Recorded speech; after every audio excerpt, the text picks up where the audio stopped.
Looks like someone needs help. Let's go check it out.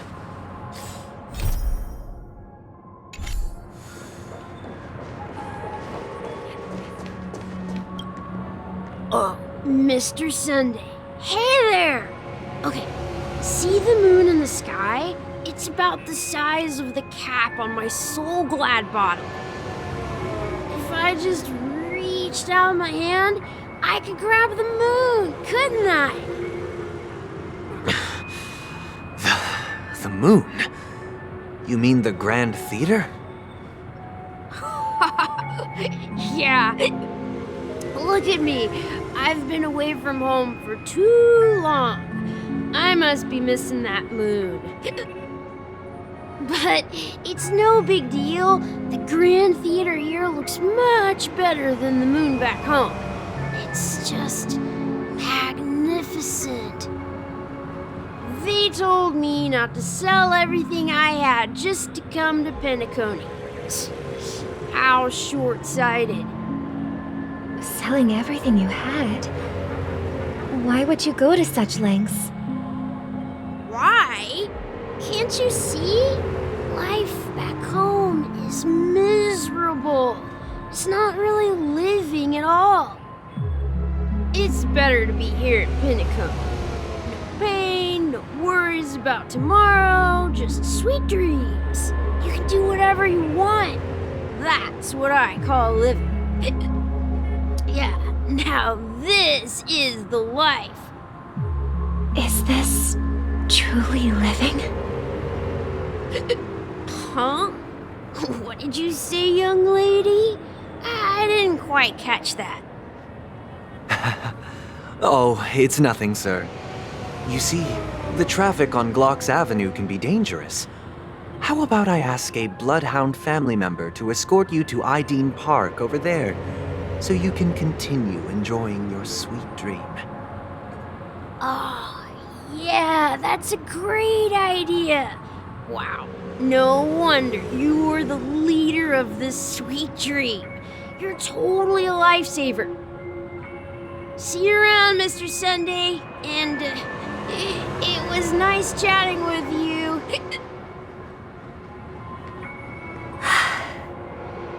What's up, sister? This is the land of the dreams. But why do they live like this? The man we ran into, he doesn't seem happy at all. Even though sweet dreams are nice, they're just illusions. But for him, they're the only way to survive, even if it means giving up on reality. That's not really living at all. I suppose you have a point. But, in my opinion, that's how most people live their lives. Why do you say that? You think that man is not actually living, but that's not quite accurate. Even without Penacony, people create their own illusions called self-value. People believe they have a predetermined value to fulfill. Gaining value means gaining power, and those deemed worthless are seen as the weak. However, value doesn't come out of thin air, and there's a limit to it. To accumulate value, people have to take from others, so the weak get exploited and oppressed. Are you suggesting that this is not how things should be? Exactly. But, ironically, people don't think there's anything wrong with it, because they uphold the illusory notion of self-value, and even the weak believe in it. The survival of the fittest. That's where all the tragedies in the world come from. People come to the sweet dream in Penacony to escape from that reality and find solace. No tragedies exist here, only happiness, although in its nascent form. Isn't that the same paradise we yearn for in our dreams? Perhaps that man is just an exception. Let's not jump to conclusions. We should experience the dreamscape ourselves, just as I did at Dreamflux Reef. Yes, seeing is believing. I'll accompany you. The Dream Master hasn't shown up yet, so we have some time for a stroll.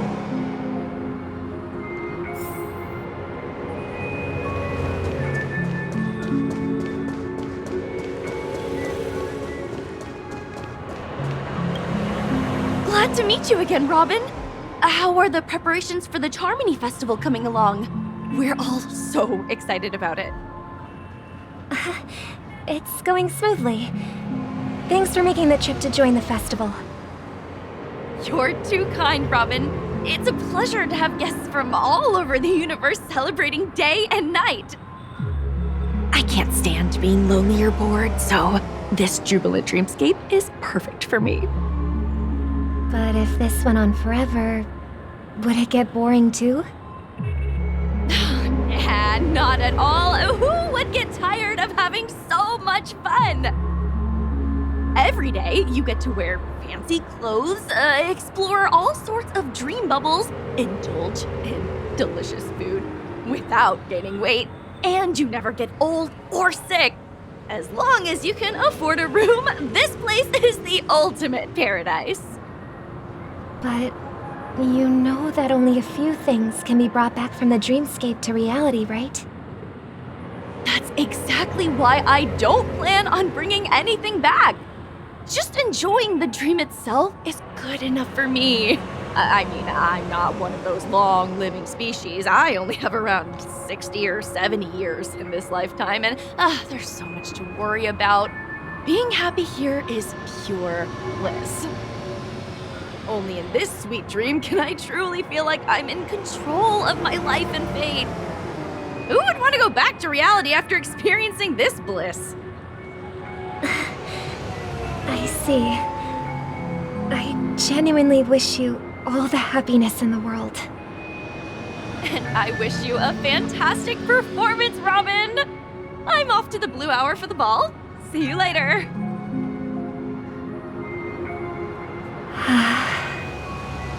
Seems like that guest's perspective didn't resonate with you either.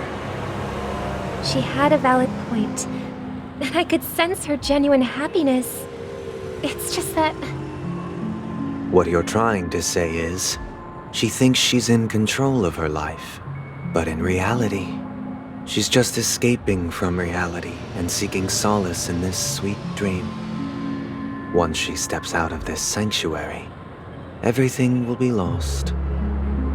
Well, she did make mention of being able to afford a room, didn't she? However, the paradise in our dreams, it doesn't have to end. No, and the paradise we yearn for shouldn't be just a fleeting dream either.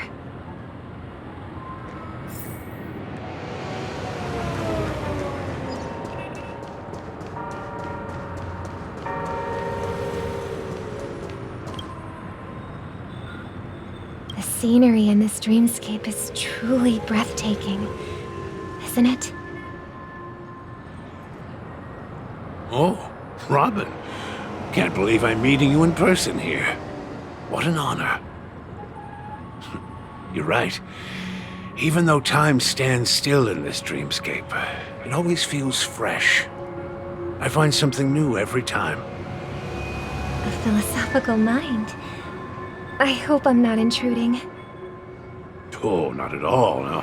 With little time left, I yearn for meaningful conversations, especially with someone as esteemed as you. Do you mind if we chat? It's my pleasure. No need to be formal. Just speak your mind.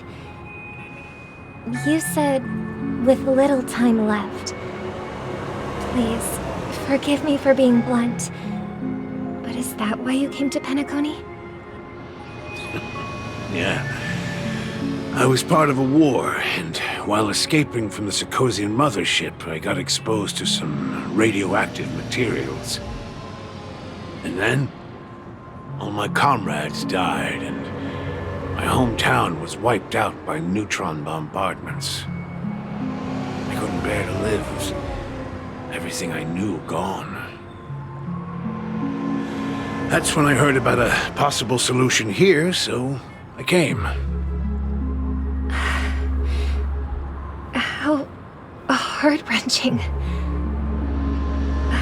I hope the family has been able to help you. They have, and I'm truly grateful for that. They provided me with a comfortable room, the most advanced life support devices in the cosmos, and a stellar team of caregivers. My physical body is now in the dream pool, sustained by life support. The me you see here is whole, rational, and no different from any other person. But I can't say the same for the me in the hotel room. My true appearance? No. I hope you never have to witness it, Robin. So, you'll be living forever in this dreamscape, right? Just being able to live at all is good enough for me. Whether it's in this dreamscape or not, well, I don't really have much say in the matter. My world has been torn apart, and my life could end any second. So, even if this whole place is an illusion, it's still my paradise, and I'll treasure every moment I spend here. How I envy those everlasting things. That old man's story. It's so tragic. Fortunately, this sweet dream gives him joyful memories to hold on to for the rest of his life. That's precisely why this sweet dream in Penacony exists. However, even this sweet dream has its limitations. While it provides solace to the disillusioned, it can't completely eliminate pain in reality. There will be a way out. Penacony is already on the right track.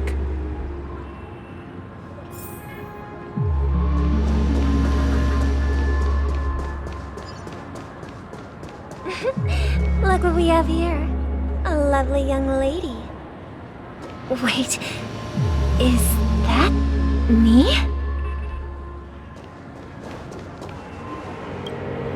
Brother, what a surprise to see you again. Show yourself. Your trick won't work on us. I've heard that a skilled mass fool received an invitation too. That must be you, right? Did you enjoy yourself? Barely.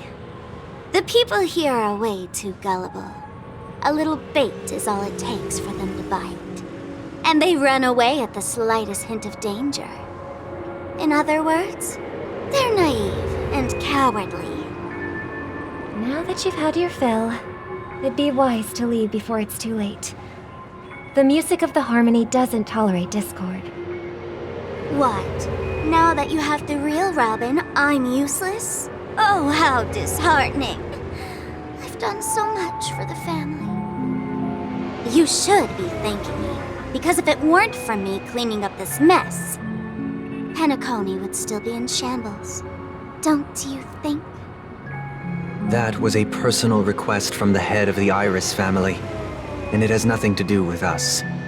Step aside and stop causing trouble for the Charmony Festival. The Charmony Festival? You think you can scare me? You think I have no idea what you're planning? I don't care what you're thinking, chicken wing boy. But I'm pretty sure lovely Robin won't be appearing on stage.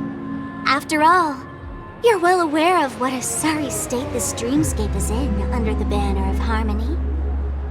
Penacony, the land of the dreams. Is this truly the paradise you desire? Stop it. What's the rush, chicken wing boy? Did I get to you? Our paradise is none of your concern, masked fool. Leave now, or the family won't tolerate you anymore. All right. I'll go. But Robin, I suggest you seriously consider this. Do you really believe those living in dreams can escape pain and find true happiness? Well, I've done my part, and now I'm simply waiting for the fireworks to begin. Here, the last 2 gifts for both of you. And don't lose them. If by some unfortunate chance the Charmony Festival starts against all odds, remember to use them during the show. And it'll be thrilling. Bang! I heard a raven cawing in the distance. It seems the Dream Master will arrive soon.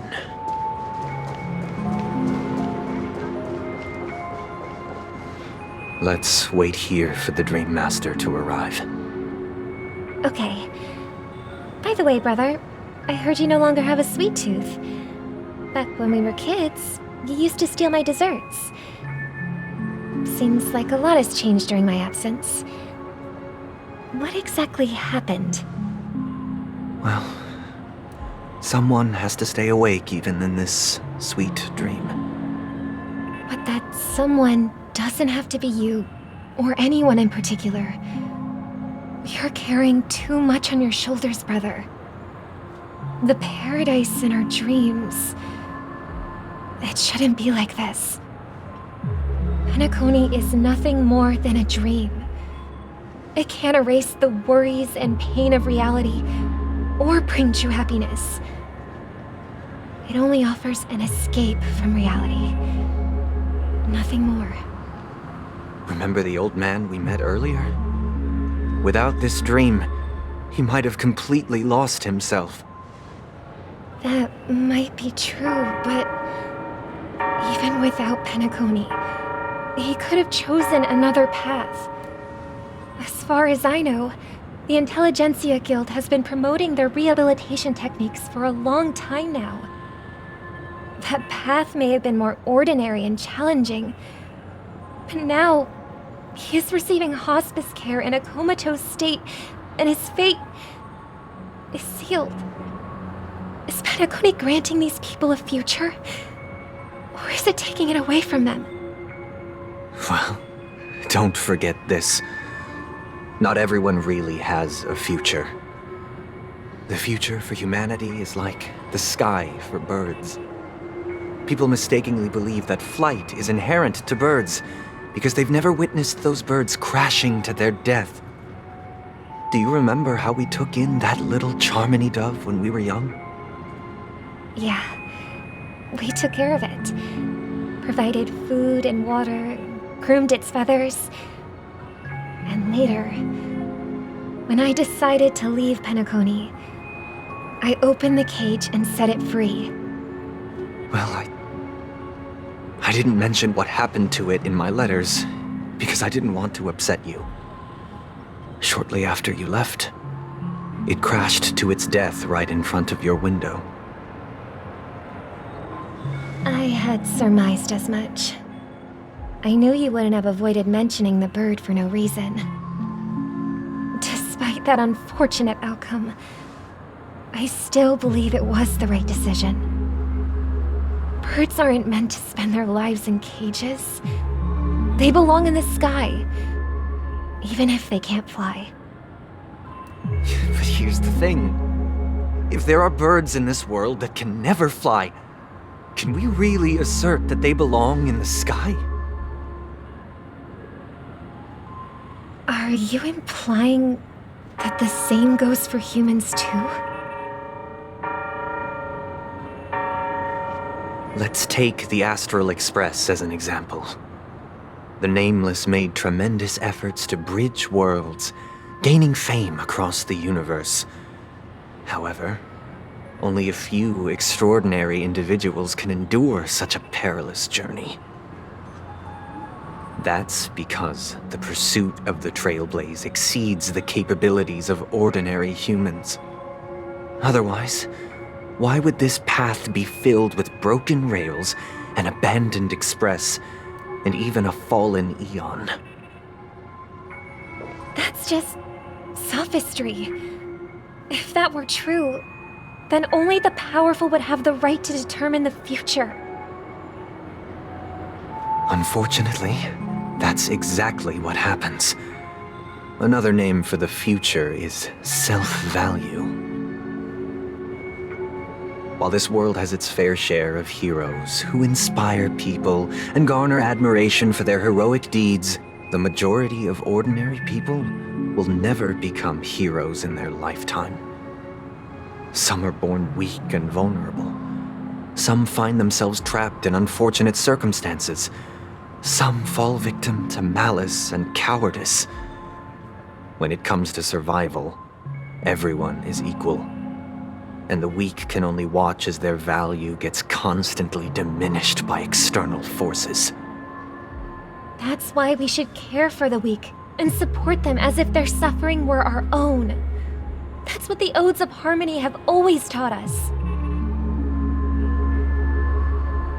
While the Harmony holds noble aspirations, the strong will always be strong, and the weak will always be weak. Even in this carefree dream. Human nature contains greatness, but it also harbors inherent weaknesses that can't be eradicated. In the end, if people can't even secure their own survival, they won't care about the illusory future of equality. As long as the law of survival of the fittest prevails, there will always be fledglings crashing to their death. But if people don't live for the future, do they merely exist for survival? If even you, my brother, don't believe that the Harmony will save the weak, then which eon can make our dreams come true?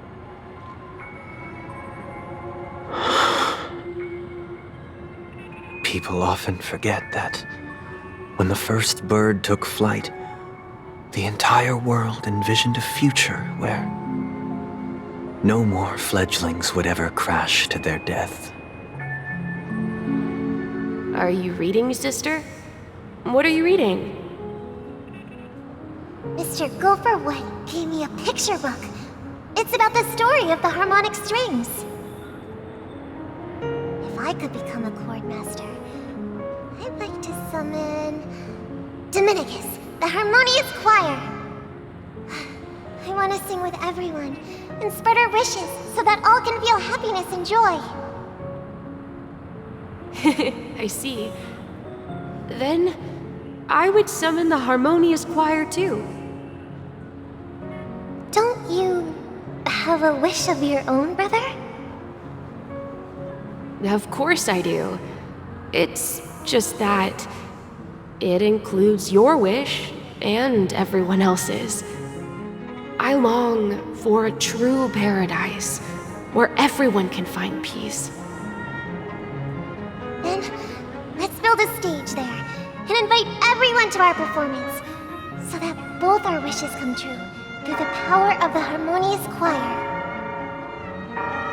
It's a deal then. Yeah, it's a deal. But how can I become a chord master?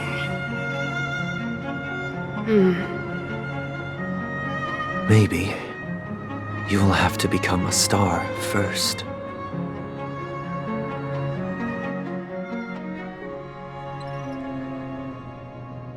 You're back sooner than I thought. Any results? Yes. And now, it's up to us to forge ahead. Since he's already carried out his last wish, my final mission is complete. But pardon me if I sound curt. It's good to have determination. The path Mikhail left for you is not an easy one to tread. Why else would he have chosen to sleep in solitude, staking everything on some nameless in the future? But you have the numbers, and in numbers comes strength. So that might just delay your inevitable a little more. Got any more encouraging words? As I see it, relying on Welt's negotiations alone is far from enough. Regardless of whether the other party will be compliant, negotiating simply allows us to meet them as equals. and won't grant us an upper hand. Penacony is our rival's home turf, and we already have very few chips left to play with. Rather than idly sit around while the family's got us blocked off, an offensive approach might be a wiser course of action. We're more familiar with the Stellaron's properties than most, and since it's the key to stabilizing the sweet dream, it's vital to the family's interests. By attacking their core interests, they're bound to retaliate hastily. And as the saying goes, haste makes waste. That's right. As long as we pose a threat to the Stellaron, either with words or otherwise, we have a chance at gaining the upper hand.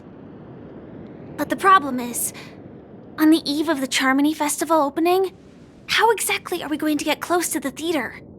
Family security will be airtight, and if we brute force it, even if we succeed, it's too risky. So, no one's gonna say anything? Then I'll raise my hand. I know the answer to this question.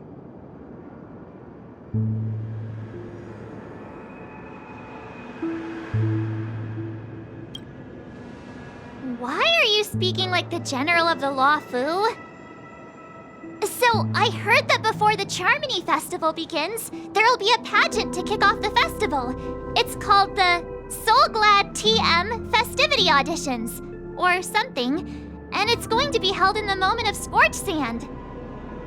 As long as we clinch the top spot, we'll be able to attain the title of Festive Superstar, and be able to personally bask in the graces of Miss Robin. Not that that's important. What's crucial is that we can enter the Grand Theater before the audience arrives. So, how do we go about participating in these festivity auditions? I've already procured special invite tickets from Miss Robin's fan club. To tell you the truth, I had been preparing to join the auditions all along, but now it looks like even if I scrape through, I probably still won't have the chance to shake Miss Robin's hand. So they're still running this thing, huh? It was originally just a publicity stunt, set up by Mikhail to drum up attention. But it looks like it might be worth a shot. We'll follow Marge's plan. Mr. Gallagher, will you be joining us? I'm afraid I won't have the time. As a virtual character, I've already completed my final mission. Whether Penacony can awaken from this dream is all down to you. Should we ever cross paths again? I'd love for you to visit the Express. All right. I'll have to add to that data bank of yours you've got on the Express. And Miss Firefly, we thank you for all your support. We're faced with a formidable enemy. As long as the Astral Express and Stellaron Hunter's objectives are aligned, we're willing to cooperate with you. We've already come this far together. I'd like to join you for the rest of your journey on Penacony. I'm pleased that we can finally fight shoulder to shoulder. I couldn't ask for a better ending. This is also the spirit of the Trailblaze. Now, everyone, let's prepare to move out.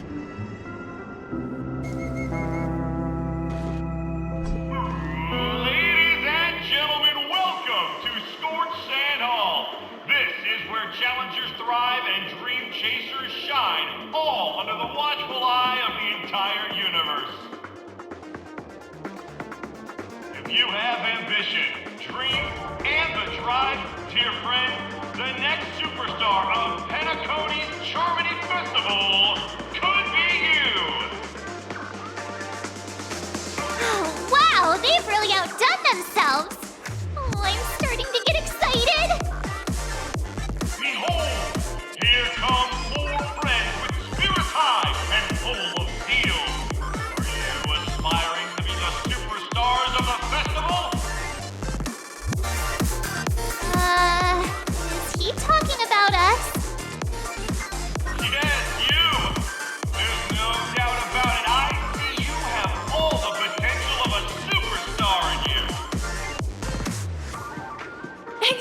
me, you four. What are you hoping to get out of all this? As the last group of contestants, how confident are you in overcoming all of the challenges? Would you be open to a brief exclusive interview with us? It'll be quick. Your journey is long and fraught with peril, yet under a sky blanketed by banners, you vie for the crown. The sword and rose! Protect the beauty! The beauty, the beauty! Magnificent and majestic! A knight's head is hard as steel. Brother Lance's focus is stubborn as a heel. We don't all have to be winners, but if we don't have fun, we'd all be sinners. People are pouring in. Kinda feels like all sorts of baddies are showing up. Let's get in there quickly and enter the competition. Ladies and gentlemen, please make way. Make way. Coming towards us now is one of Penacony's top 10 wealthiest tycoons and the soul-glad business empire's founder, Mr. Ideen. Allow me to introduce myself. I'm the director of Soulglad's factory, Ideen Leader. My four friends, introduce yourselves to the audience across the cosmos. Hello, everybody.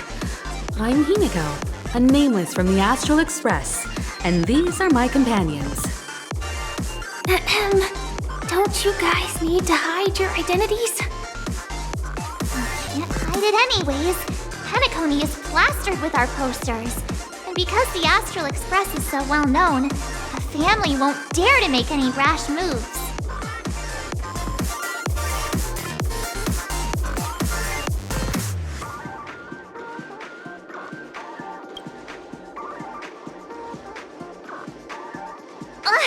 Don't expose my net handle to everyone! Hello, everyone! I'm March 7th.